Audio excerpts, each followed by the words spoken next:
à tous, bienvenue au flash de 10h. Pour ouvrir ce flash, retour sur la conférence de presse animée hier par les responsables de la Société nationale d'aménagement des terrains pour faire le point des parcelles non mises en valeur sur le site A de Ouaga 2000.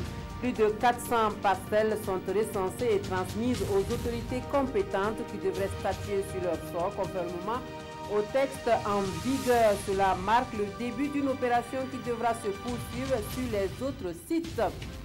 Nous allons maintenant dans la boucle du Moun où l'on tire la sonnette d'alarme sur la dégradation des berges du fleuve Moun par l'action de l'homme. La culture maraîchère qui se pratique de façon anarchique au bord du cours d'eau constitue une menace sérieuse pour le fleuve. Impossible de faire entendre raison. Les producteurs qui trouvent en leurs activités leur survie quotidienne. Les services techniques environnementaux dans la région et leurs partenaires n'ont de cesse de multiplier des actions de sensibilisation.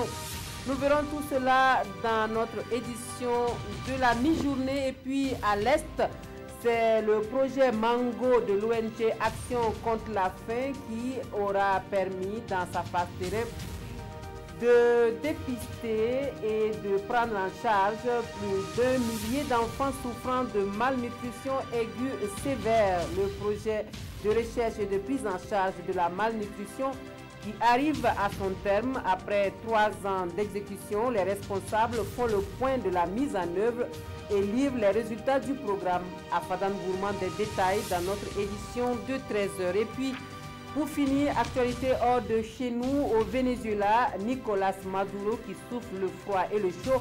Le président vénézuélien s'est déclaré prêt à organiser des législatives anticipées et à négocier avec l'opposition tout en rejetant la tenue d'une nouvelle élection présidentielle.